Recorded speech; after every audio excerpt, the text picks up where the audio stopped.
Good morning and welcome back to another episode of the Red Chip Poker Podcast. I'm your host, James Splitsuit Sweeney, and today we're going to talk about motivation and mindset and the mental game of poker and stuff that's very important, but I know a lot of people don't want to spend the time really looking at. It's much sexier to run through some GTO solver analysis, but less so to talk about the mindset stuff. But this is very, very important because it doesn't matter if you're a recreational player who plays a couple times a month or you're purely a full-time grinder and this is what you do full-time, you have to have your mindset strong because at one point or another it's going to get tested, and the more you play, the more it's going to get tested. So you really have to understand basic things about your mindset and your motivation, especially when that motivation starts dropping away, maybe due to a run bad, maybe due to other stuff coming up in life. This is a very important topic. So we're going to start talking about a bunch of things that were brought up in the Discord. You can always join today if you aren't a member already, redchippoker.com/discord to join for free and start talking poker with players who love the game just as much as you do. So without further ado, let's jump right into it and start talking about mindset and mental game and how this all wraps together and is important for you as a poker player. All right, so all of this episode's questions are essentially sparked by a conversation hosted by Modiab, which hopefully I'm pronouncing that properly, but here's the first part that kind of kicks the whole thing off. I've been playing and studying full-time poker for a little over a year now. Always trying to work on my game, but somehow for months I've not been able to win consistently as I did in the beginning, when I knew a lot less than I understand now. I started at 2NL with 20 buy-ins, and I'm currently fighting it out at 25NL, but many times I feel powerless. I want to share my entire graph with you, and do you have any opinions on it? So if you're watching this on the YouTube channel, you see the graph right here, but essentially if you're audio only, it's a graph with roughly 400k hands from the first hand to around the middle, around 200k hands in.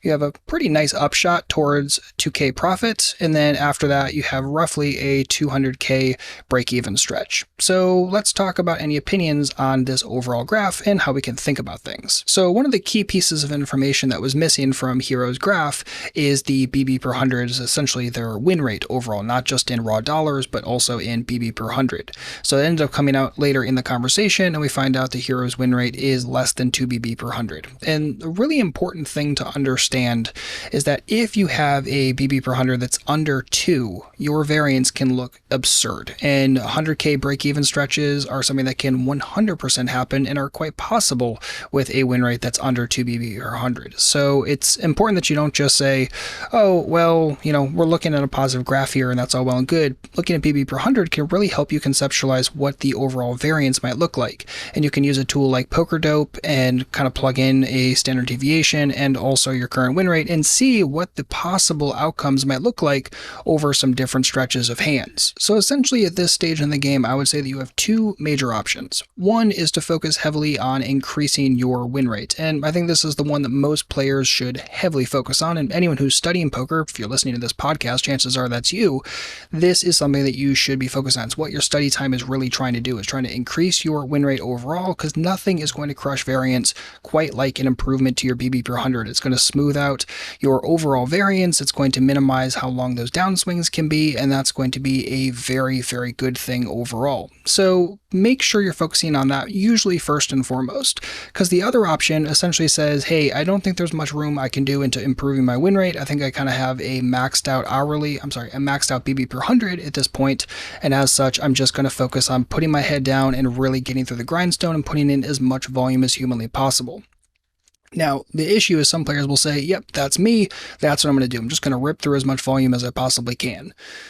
The issue is you're making the assumption that your BB per 100 is essentially maxed out. And if it's around 2 BB per 100, that's not the case. I mean, if you're playing in like the world's toughest games, maybe. But if you're playing 25NL or 10NL, 50NL, 100NL, like 2 BB per 100 is not the pinnacle. And as such, there is room for you to increase your BB per 100. So the closer you are to 0 right this moment in terms of BB per 100, the more you want to be heavily focused on putting in that off-table time, putting in that study time, and increasing your overall win rate. Whatever is currently leaking in your game, be it strategically or mentally or something else, put the time and effort into that. That's going to be a far easier thing than just putting your head down and going full grind mode, especially if there are some massive optimizations you could be making that are maybe actually a lot easier to make than you think they are. I would heavily suggest going that route rather than the pure volume route. So after this point in the conversation, there's a follow-up from Modiab who says this: if you think there's potential to improve your win rate, yes, of course I think that. But lately I'm wondering, playing poker at say stakes like 500 NL and above, is that something reserved only for a few, or is it a matter of putting in hard work and time, and can it really be achieved? After all, it's a very competitive environment, right? So I think it's best to kick this off with some quotes made in the follow-up discussion over on the Discord. So Seaward kicks us off and says, yes, it's extremely competitive, talking about 500 NL, and you will likely need to be very focused and have either a talent or a knack for it, as well as a great work ethic. And Seaward also goes on to say, I think most people can beat small stakes putting in solid work, but as you go up, it does take a special type of person, no question about it. So this is honestly very well said by Seaward, and I definitely agree with the overall sentiments here. The main thing I'll add and really just kind of expand on is that as you're playing in tougher and tougher games, as you move higher and higher, or more specifically, as you move into games that have a higher reg to fish density and the quality of those regs get higher and higher, the maximum win rate potential there might actually decrease massively. And as such, you definitely have to be able to endure that variance, and it's going to take a tremendous amount of work ethic, because it's not like you can just be good at like one part of your game. It can't just be really technical or just be really mental focused or just be really read focused. Like, you really have to be solid throughout all of it. So it is going to take a tremendous amount of time, effort, work ethic between sessions, really heavy focus in session. So make sure to keep that in mind. That's not for everyone. It's not the path that most people actually want to take. A lot of people just want to make some extra dollars every month playing cards. Totally understand it. Not a problem with that whatsoever.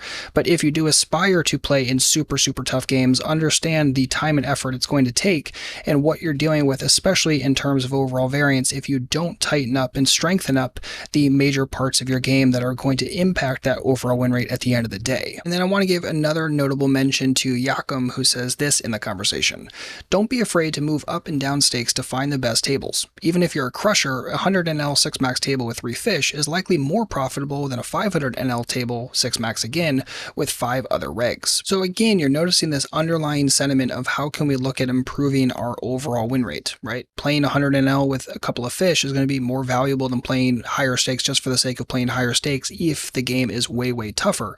So think about that, not just from the hourly potential, but also from the win rate potential, and how that is then at the end of the day going to impact your overall variance. And how can you handle overall variance at the end of the day is a very important question, and we'll touch more on that in a moment.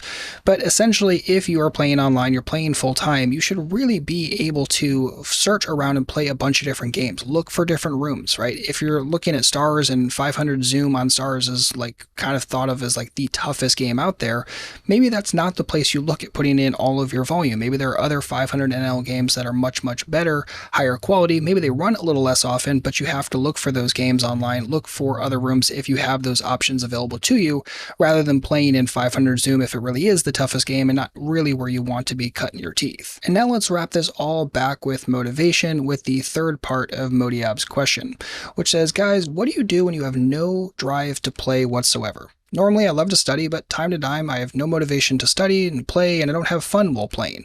I've been full-time poker for about 15 months, and I don't know if I need a break or what. So I'll kick this off with a quote from GameCat over on the Discord as a follow-up to this, who says, it sounds like a break might help. When I used to play online for a living and lost motivation, I'd play a different game or format at low stakes to try and bring back the fun. So this is totally good advice and very related to what I would normally tell players. But as you're playing full-time, it might be a little tricky to take that kind of break.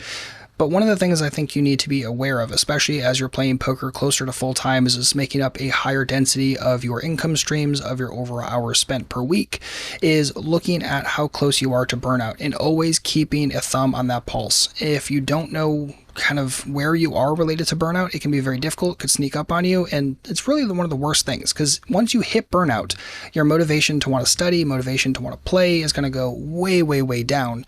And if putting in an extra 6 months here of this, not great win rate and not great results, possibly even further break even, possibly even losing play, is going to put you on life tilt to the point where you hit burnout and you don't want to do anything related to poker, that's not going to be a good thing for you. So as you're playing poker closer and closer to full time, make sure that you are very aware of where you are related to burnout, because whatever you have to do to avoid hitting it is going to be crucial, which kind of brings us to a follow-up statement from Yakum in this conversation. So Yakum says this, I mix it up when I'm bored. It's harder now than it used to be with game availability, but you can always play PLO or tournaments or something different from your usual games.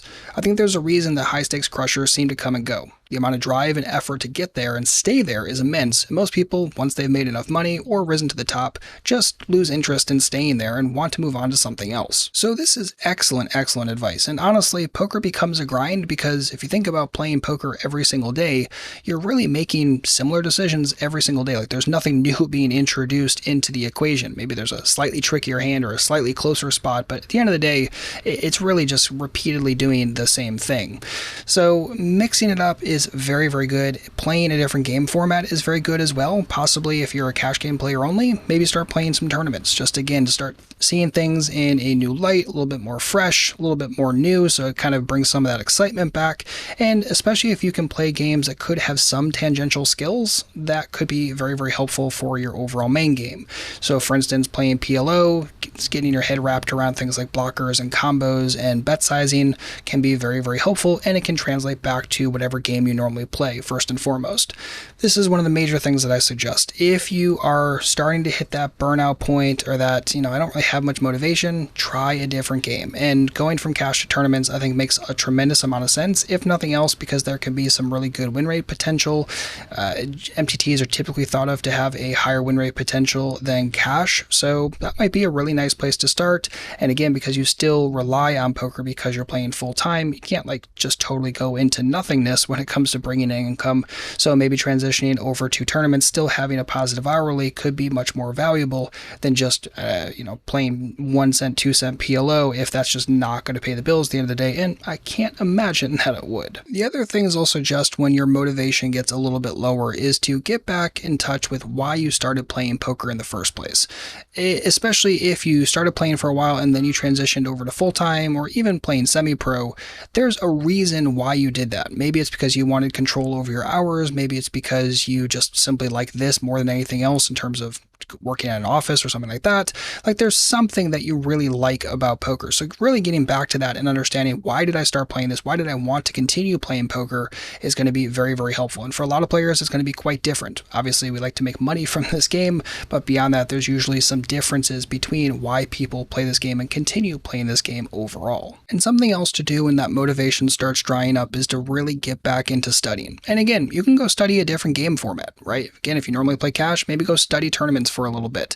Just get that part of your poker brain fired up. And obviously there's tons of stuff over at Redchip for this. You can definitely sign up for redchippoker.com/membership. Sign up today and watch tons of stuff. There's also a bunch of really good mental game stuff in there by Dr. Cardner. I would definitely suggest checking that out. 100% worthwhile for fixing everything from downswings to common mental leaks, like the stuff that's really, really important.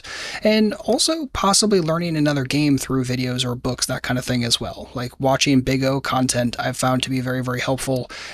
Sometimes it just builds this parallel connection that you can say, oh, okay, I can actually carry that over to my main game, and that can be very, very good. So just some different things that you can do if that motivation starts getting low. Again, get back to why you started playing this game and then get back to studying. I'm not saying play 0 and study 100%, but definitely make sure you're increasing that study time up. Get involved with a community, get involved with some people that like this game as much as you do.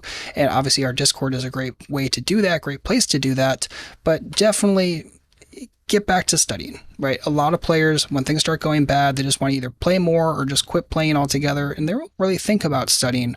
But studying is one of the best ways to get out of the downswing, to increase your BB per 100, and as such, lower variance in the future, make yourself happier, minimize burnout going forward. It does all of these good things. So don't shy away from putting in some extra study time, especially if you're playing full time and this is what you rely on. Increase the study time, maybe an extra 15-20% overall in your hours, and then start seeing where things go from there. And I promise you, most of the time, it's going to be super, super net positive. And I think that's a great place to end this conversation. Thank you so much, Modiab, for hosting this convo over on the Discord, and everyone who jumped in the conversation and discussion as well. If you have any further thoughts or questions, please don't hesitate to either leave a comment on this video, or of course, you can ask in the Discord yourself, and we can go forward and have a conversation from there. If you need anything, don't hesitate to give me a heads up. Otherwise, I'll see you in a couple weeks with a brand new episode. In the meantime, good luck out there and happy grinding.